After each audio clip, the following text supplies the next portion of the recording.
Di Indonesia itu ada peraturan pemerintah nomor 80 tahun 2019 tentang perdagangan melalui sistem elektronik.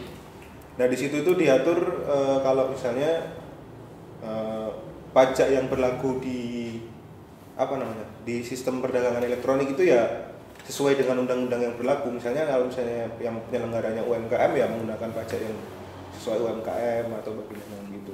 Kalau menurutku pajak nih kan niatannya baik dengan tujuan yang baik. Jadi mudah-mudahan eksekusinya juga yang baik ya.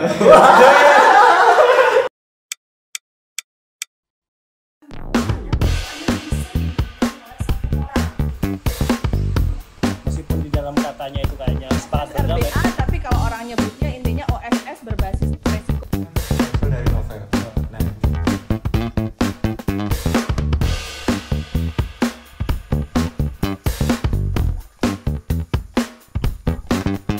Oke, kembali lagi bersama kami di konten paling edukatif di Legal to Us, yaitu Legal to Cash.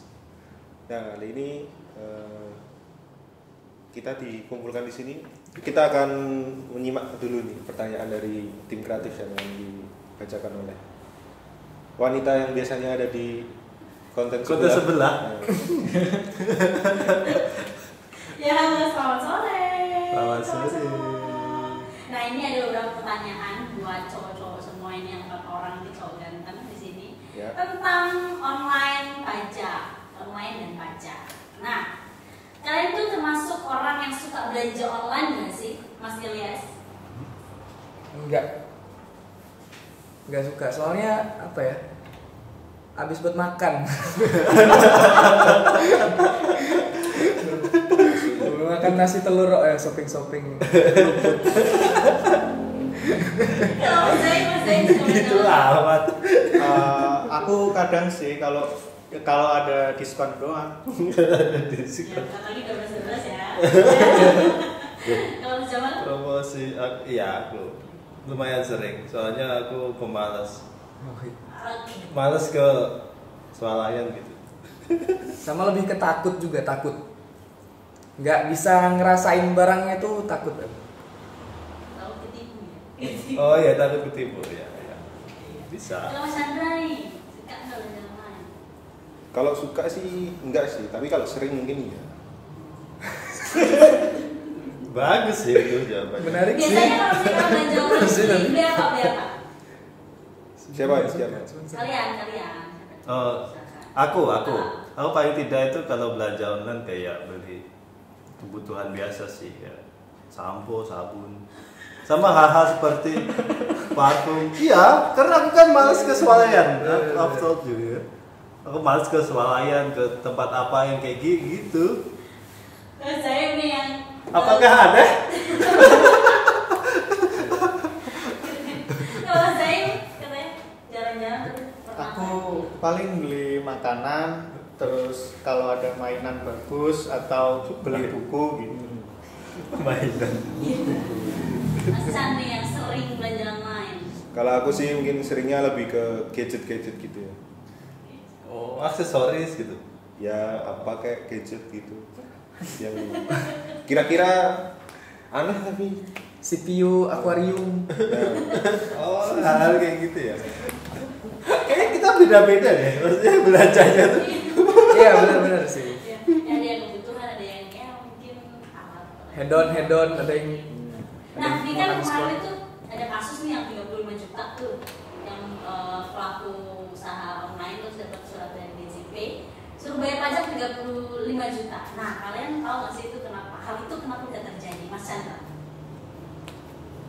ya mungkin karena pihak toko online-nya sendiri mungkin nggak mengetahui ya kalau misalnya di Indonesia itu ada peraturan pemerintah nomor 80 tahun 2019 tentang perdagangan melalui sistem elektronik. Nah, di situ itu diatur kalau misalnya pajak yang berlaku di di sistem perdagangan elektronik itu ya sesuai dengan undang-undang yang berlaku. Misalnya kalau misalnya yang penyelenggaranya UMKM ya menggunakan pajak yang sesuai UMKM atau bagaimana gitu. Ada tambahan nggak Mas Jamal? Kenapa dia ditagih pajak? Ya karena dia belum bayarkan sederhana itu.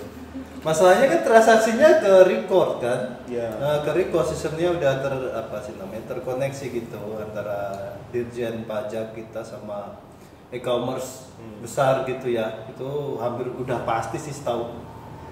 Udah pasti sih karena ya potensi perputaran uangnya kan besar sekali di sana gitu. Nah, kenapa sih pedagang online kok harus bayar pajak? Maksudnya, mereka ternyata nggak tahu hal itu. Nah itu masuk. Nah itu. Kenapa gimana maksudnya? Kenapa gimana? Ya emang orang harus bayar pajak. Iya. Iya. Meskipun ada minimalnya ya, dan pajak kita ini pajaknya kan kecil ya, UMKM itu. Ya. Nah itu juga yang harus dipahami bahwa para penjual di toko online ini ya termasuknya adalah unit usaha gitu loh. Iya, unit usaha. Entah itu skalanya menengah apa kecil atau bagaimana, tapi kan mereka itu termasuk unit usaha itu. Jadi mereka terklasifikasikan sebagai misalnya ya UMKM. Tapi cuma memang platformnya aja di elektronik gitu. Dan juga pajaknya ya pasti mengikuti kayak pajak UMKM yang seperti PPh final. Iya, PPh final. Berapa itu 0,5%. Selagi dia di bawah ini kan, di bawah apa sih namanya 4,8 miliar omsetnya, PPh final harusnya. Tapi beruntung sih menurutku yang 35 juta itu, dia harusnya pendapatannya kan ini ya 35 miliar gak sih? Nah, itu. Enggak. Ada yang bikin hitung-hitungan omsetnya itu 2M.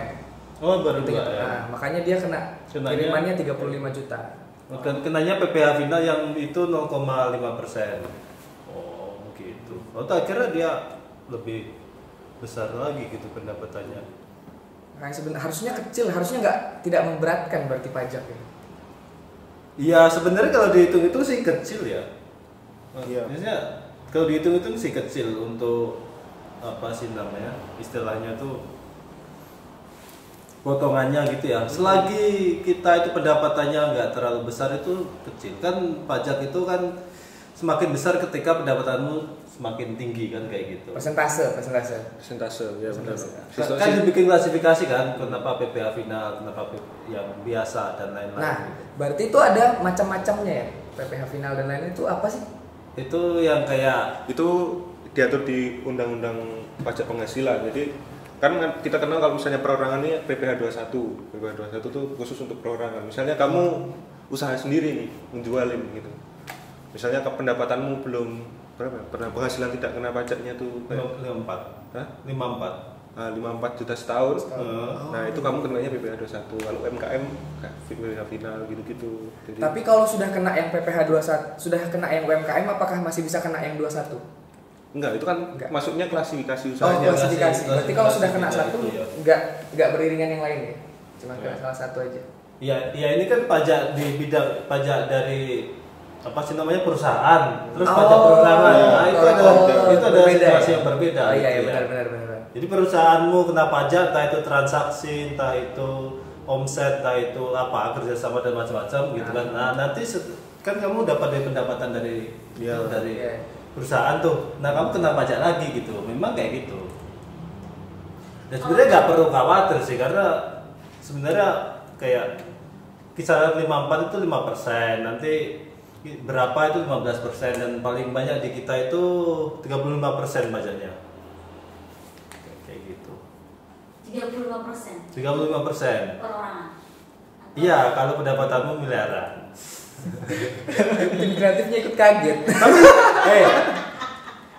Kalian pada kaget ya, soalnya di luar negeri itu pajak itu bisa 75% loh. Oh my god. Orang kaya di Kaget. Di Eropa itu 75% itu biasa pajak segitu orang kaya.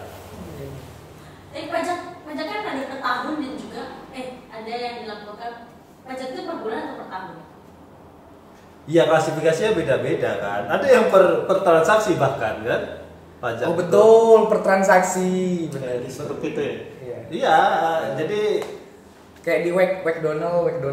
Iya, kalau kayak yang itu PPN apa gitu. Benar, Pajak itu ada banyak PPN. klasifikasinya memang gitu. Tapi ya kita sederhanakan aja ya, ada per transaksi, ada yang kayak per tahun gitu kan. Iya, ada per periode. Ada kayak periode-periodenya gitu. Kalau kalian sendiri, kalian udah punya ini nggak? Apa tuh nomor pokok wajib pajak? Aku punya. Belum lulus kuliah. Kayaknya ada yang bilang kalau belum lulus kuliah jadi belum wajib pajak. Ya iya, ya kamu dapat pendapatan dari mana? Bener kan? Belum melebihi penghasilan tidak kena pajak ya. Tapi walaupun penghasilannya belum jadi wajib pajak, tetap harus punya NPWP nggak? Iya. Iya. Ya itu kan gunanya kan bukan sekedar untuk apa sih, bayar pajak kan biasanya itu. Kalau kamu memang punya usaha gitu kan,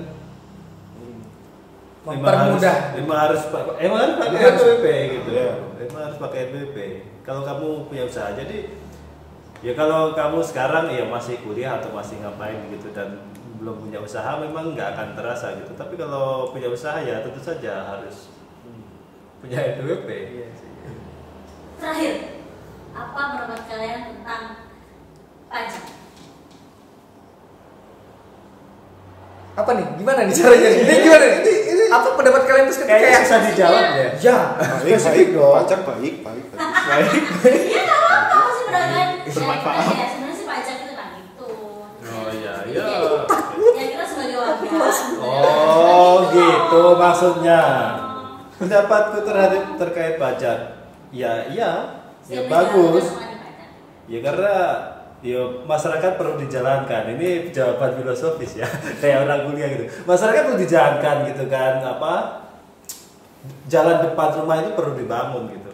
Dan banyak macam lagi fasilitas publik gitu. Kalau kita nggak bayar pajak gitu kan, dikira dari ngepet kan gitu. Maksudnya ya itu dari mana gitu, nggak ada hal itu dibangun gitu. Ya kita rasional aja sih menurutku. Ya.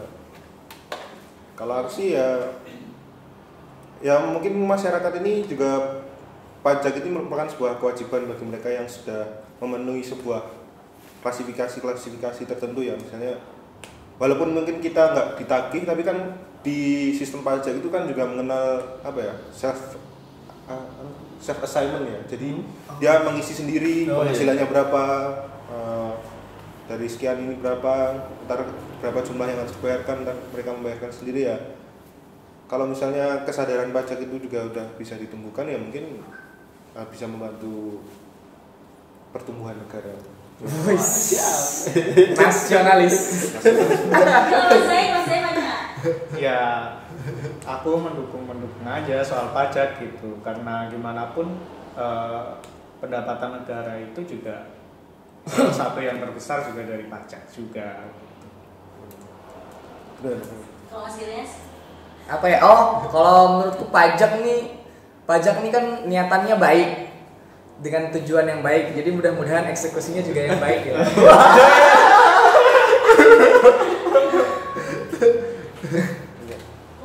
Oke. Udah ini. Nah, kalau udah mungkin sekian aja nih konten paling edukatif di Legal to Us. Sebenarnya masih bisa kalian saksikan setiap weekend ya, setiap hari Sabtu jam 6 sore. Nah, kalau gitu beneran nggak ada lagi nih yang mau ditanya nih. Nggak ada. Oke, kalau begitu kita pamit undur diri.